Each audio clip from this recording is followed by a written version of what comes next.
I want to frame this khutbah with something that Dr. Haifa Yunus, may Allah bless her, when she had gone to Gaza, came back and, like many of the doctors, carried multiple gems of conversations. And she said that the only complaint, or the closest thing to a complaint that I heard, was it'ibna, we're tired. And subhanAllah, you can see that as time goes on, and this is part of the psychological warfare that's waged on a people, that it'ibna, we're tired. And that is the sentiment, that word ta'ab, that sentiment is something that may be the case for many of those who are trying to usher in positive change in the world. It'ibna, we're tired. And this khutbah is not actually just about how we look at the becomings of a world that we really did not anticipate living in, with normalized genocide and beyond. But it's more about how are we supposed to feel about everything right now? And how much does Allah subhanahu wa ta'ala actually care about how we feel? How much does Islam speak to the idea of feelings? How much are you supposed to feel deflated? How are you supposed to be encouraged? What's the balance between optimism and pessimism? You know, like every pessimist will say, I'm not a pessimist, I'm just a realist. What's the balance between all of these things, and how much are these emotions to actually be catered to? And how do we deal with ta'ab, just being tired? I'm tired, I'm exhausted. And what does that mean in regards to our faith? And I frame it with a conversation that I'll come back to inshallah ta'ala at the end of this khutbah. And it's the conversation with Imam Ahmad rahimahullah ta'ala and a man from Khurasan, and some narrations say his son. So let's just imagine a father and a son sitting in prison, and the trials of Imam Ahmad rahimahullah have gone on for so long. He's been tortured from one ruler to another. One Khalifa tortures him in his own way, and then another Khalifa comes in and tortures him in another way. And it feels like it doesn't matter which party or which president at the time, which Khalifa is in charge. Everyone just pulls him in and abuses him and oppresses him and tortures him. And there's a point to where, you know, you feel like you're starting to see hope, and then something happens again and you get pulled down. And so I want us all to kind of go to that sit down. And his son asks him the question, Mata raha? When do we actually rest? When do we actually find relief from all of this? And let's get back to the core question. How much does Allah subhanahu wa ta'ala want us to feel better about our life circumstances, about our world circumstances, about our pursuit, versus how much does Allah subhanahu wa ta'ala want us to respond to the call with a certain type of discipline? And I start off with this premise. Allah subhanahu wa ta'ala does not ignore pain. Allah does not ignore our feelings. Allah subhanahu wa ta'ala in fact shows that He cares about our emotions, He cares about our feelings, He cares about the way that things land on the believers, even if He knows they are good for them. And so the pain is not the problem. Allah subhanahu wa ta'ala honors the pain. وَلَا تَهِنُوا وَلَا تَحْزَنُوا وَأَنْتُمُ الْأَعْلَوْنَ إِن كُنتُم مُؤْمِنِينَ. Do not grieve, don't lose heart, don't feel fear, because you are indeed the victorious party so long as you remain upon belief. We know that what they say about you, يَحْزُنُكَ, it makes you sad. We understand the grief that you're feeling, O Prophet of Allah. Allah Azza wa Jal even says, subhanAllah, just thinking about this Hadith Qudsi, the end of it, and you can miss it if you're reading through it fast, especially the last line of a hadith. When Allah subhanahu wa ta'ala says, وَمَا تَرَدَّدْتُ عَنْ شَيْءٍ أَنَا فَاعِلُهُ تَرَدُّدِي عَنْ نَفْسِ الْمُؤْمِنِ. That I don't hesitate with anything that I do the way that I hesitate in taking the soul of a believer. Why? Is it because death is not good for the believer at the time that it is? No. يَكْرَهُ الْمَوْتِ وَأَنَا أَكْرَهُ مُسَاءَتَهُ. He hates death and I hate disappointing him. What a relationship with Allah subhanahu wa ta'ala. He hates death and I don't like to disappoint him. Even though Allah knows that's the appointed time, وَلَا بُدَّ لَهُ مِنْهُ. That is, you know, what every inevitable ending looks like for every single person. I care about how my believing servant feels about something that is inevitable. So Allah subhanahu wa ta'ala actually honors those feelings. He honors those emotions. He makes it a point, مَا أَنزَلْنَا عَلَيْكَ الْقُرْآنَ لِتَشْقَى. The Qur'an was not revealed upon you to cause you undue burden or distress.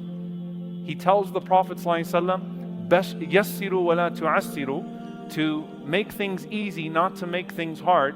And he says, بَشِّرُوا وَلَا تُنَفِّرُوا, and give glad tidings, don't deflate people. Very interesting hadith, subhanAllah, because if you read the sharh of the hadith, the explanation of that prophetic narration, the first part of the hadith, يَسِّرُوا وَلَا تُعَسِّرُوا, make things easy, don't make things difficult, means in regards to the prescription of the actual rulings, the law, the ahkam, right? Allah wants for you ease. How does He want for you ease? He says it in the Qur'an. If you're sick, you don't have to fast. If you're on a journey, then you're excused. There are certain dispensations and concessions that are embedded within the law so that there's yusr, it's not usr. When you travel, you can shorten your prayers. In fact, Allah likes that you shorten your prayers when you travel. Allah likes that you take His concessions the way that He likes that you take on the difficult commands. So the first line of the hadith, يَسِّرُوا وَلَا تُعَسِّرُوا, is in regards to the ahkam, in regards to the law itself. The second line, بَشِّرُوا وَلَا تُنَفِّرُوا, give people glad tidings, don't deflate them, speaks more to the delivery and the way it's going to land, and how people should not be told things in a way that they're going to feel like salvation is impossible and Allah's mercy is inaccessible, and that halakan nas, everything is done. They should not be made hopeless and fall into despair. So all of this is actually deeply evident through the Quran and through the Sunnah of the Prophet ﷺ, that Allah does actually care how we feel. And Allah does care how His servants feel when they are undergoing difficulty. And Allah subhanahu wa ta'ala has taken that into consideration with the revelation and with the legislation. But then there's a second layer to this. There's a problem when you approach religion, when you approach deen for dopamine, and you're not willing to engage in the discipline. When your dua becomes like a form of like mood regulation, and how I make myself feel better with my dua, my supplications, my prayers become about how I deal with the situation, not actually changing the situation, how I deal with the situation, how I feel, that Allah is going to make me feel a certain way. Even though you make du'as, Allahumma inni a'udhu bika min al-hammi wal-hazan, you ask Allah Azza wa Jal to protect you from being paralyzed or incapacitated by anxiety or grief. But when du'a solely becomes about that, when the Quran becomes about the inspirational quote to get you through the next day, and it becomes all about religion as therapy, and the religion of Allah is not therapy. There are therapeutic elements of the religion. There are therapeutic elements of this mission. There are things that are embedded with living with a life of purpose that allow you to face what are otherwise obstacles that are impossible to overcome. There are therapeutic elements, but the religion cannot become therapy. It can't become chasing dopamine. It can't become, I want to feel better, and that's why I'm going to pray this prayer, and that's why I'm going to do this thing that I heard that if I do this that I'll feel better. Because sometimes Allah doesn't want you to feel better, He wants you to do better. Sometimes Allah wants you to be better. And that comes through the difficult prescriptions of sadness, of toil, of mission, of burden. It comes through those things. And you have to accept that.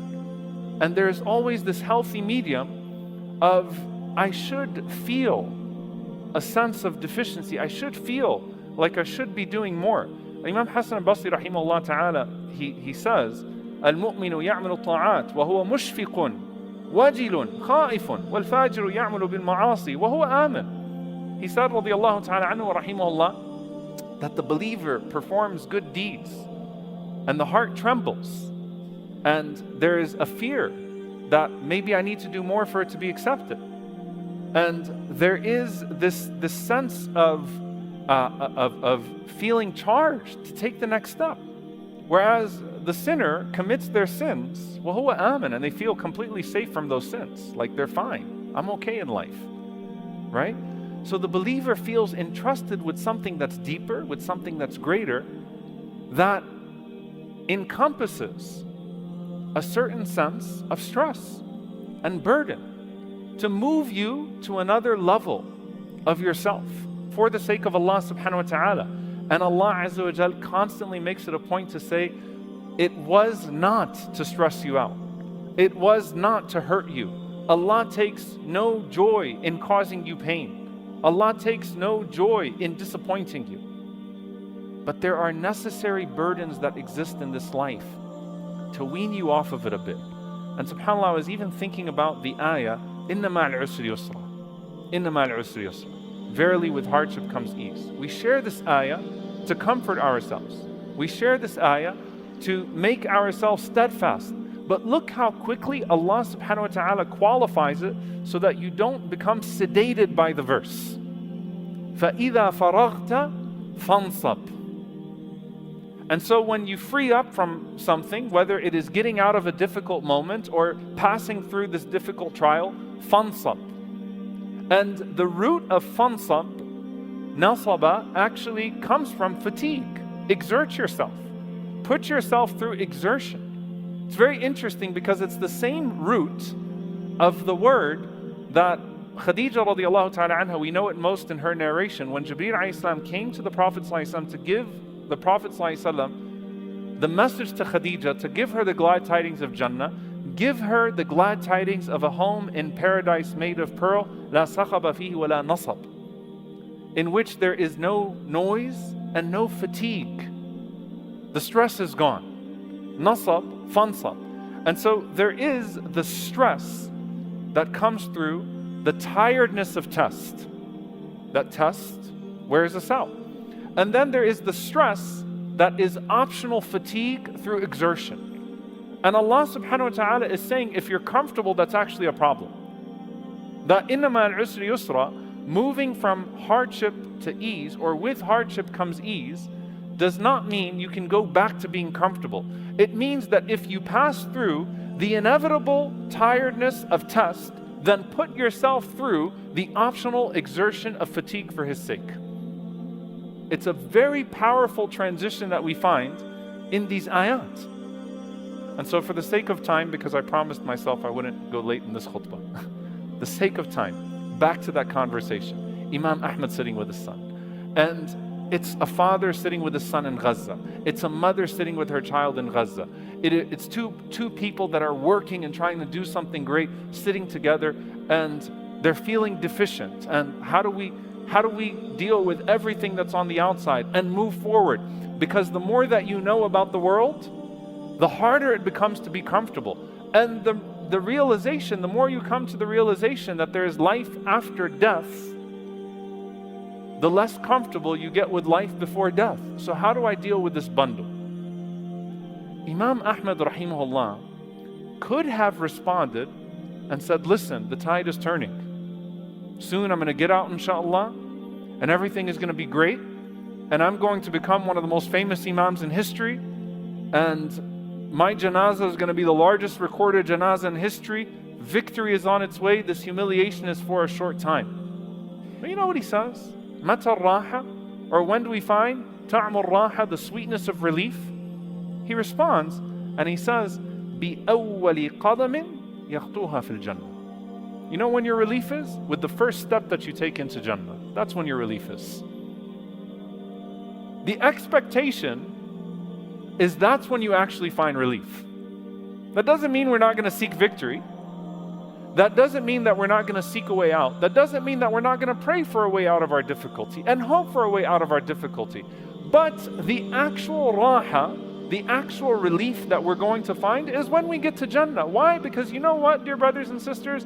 If bidnillahi ta'ala we free Palestine in our lifetimes, for example, we're going to have a lot more work to do. That's on like a very global level. When you come out of one test, if Allah brings you out of a test, the tax of your test is that you better now use your comfort to get somebody else out of their test. The raha of the believer, that true rest, is not here.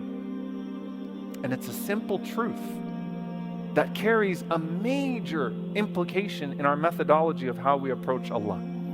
As the poet said, بَصُرْتَ بِالرَّاحَةِ الْكُبْرَى فَلَمْ تَرَهَا تُنَالُ إِلَّا عَلَى جِسْرٍ مِنَ التَّعْبِ. That you sought that major relief in your life and you weren't able to find it until you realized that it is not found except on a bridge of tiredness.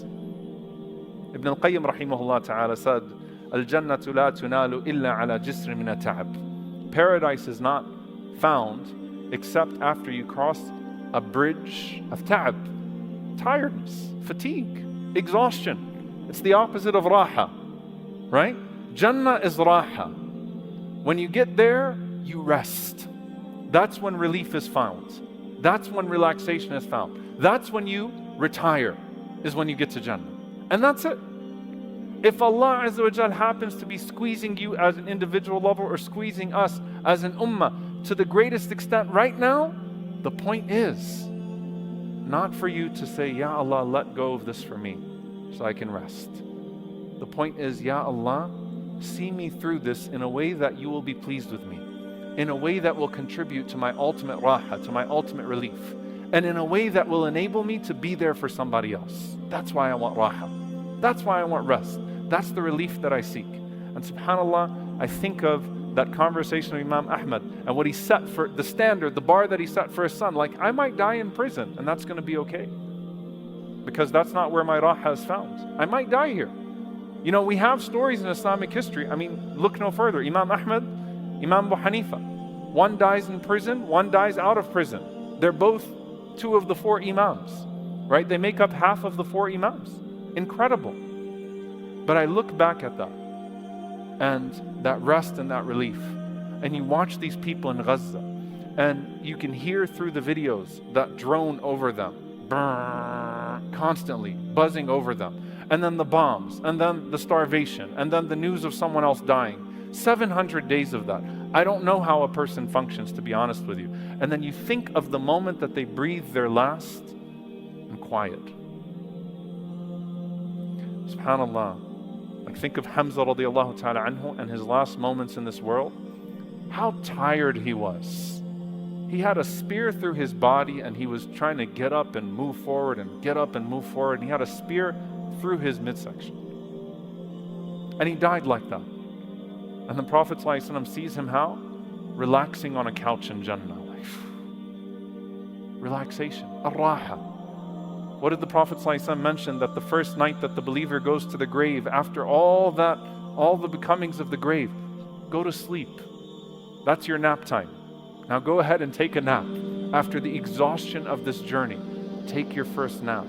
Now there's relief, there's rest. This changes the way we approach Allah subhanahu wa ta'ala. If you're not tired, get tired. If you're not uncomfortable, get uncomfortable. Push yourself to that. That's actually part of the point.